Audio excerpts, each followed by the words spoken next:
Scotland's accident and emergency departments have recorded one of their worst performances on waiting times in recent years. 1 in 10 people waited longer than 4 hours to be seen this winter.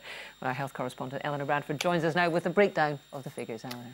Jackie, if you go to accident and emergency, the government wants you to be treated within 4 hours, or at least their target is for this to be the experience for 95% of people.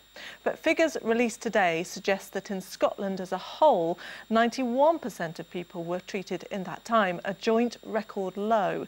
The longest waits, well, they were in Forth Valley, Clyde and Glasgow and Lanarkshire. But in Tayside, the Scottish Islands and in Dumfries and Galloway, nearly everyone was treated in less than 4 hours. Everywhere else, the performance was pretty average. So how quickly you were treated depends on where you live. Raigmore Hospital in Inverness bucked the trend this winter. This is one of the accident and emergency units which coped reasonably well over the Christmas period. So why have some units faced problems and others haven't?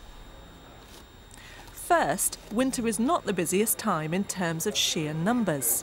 The busiest time of year for certainly our emergency department is over the late spring and summer period. So we usually see a predictable dip in the number of attendances at the emergency department round about this time of year. But that doesn't tell the whole story, because the people who tend to attend at this time of year are those with more complex needs and tend to be more elderly and have a longer length of stay when they are admitted to hospital. For the first time this winter, Raigmore set up a rapid acute medical assessment unit with a dedicated team to carry out diagnostic tests on patients sent here by their GP. It kept the pressure off beds in the emergency unit.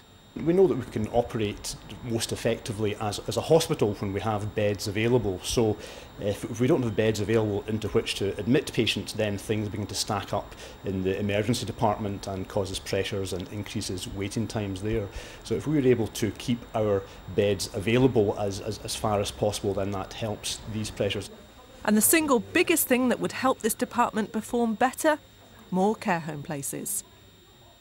NHS performance has become a battleground ahead of May's general election, and today the government was defending its performance from attack. Some of the learning about what works to make sure that A&E performs at its best is now being rolled out to A&Es across Scotland, plus tackling delayed discharge and making sure that we have the patient flow through the hospital. All of that will help boards across Scotland to improve their performance. Well, these figures show that the figures on A&E in Scotland and waiting times are worse than in England. That's unacceptable. And in Lanarkshire, they're particularly bad. What we need is more nurses, more people working in the health service, because despite the remarkable efforts of our health service staff, things are getting worse. And here's one final graph for you. Now, this line shows the number of people being treated within the 4-hour target over the last 7 years. The higher the line, the better the performance. The dip at the end is this winter. But the dip around about January 2013 is the winter crisis at the end of 2012. Both years there was a particularly severe respiratory bug in the community which left lots of elderly people very ill and needing a bed. The politicians may argue about the solution, but the problem is clearly the ageing population. Jackie. Thanks very much, Eleanor. You're watching Reporting Scotland from the BBC. Stay with us, because still to come in tonight's programme.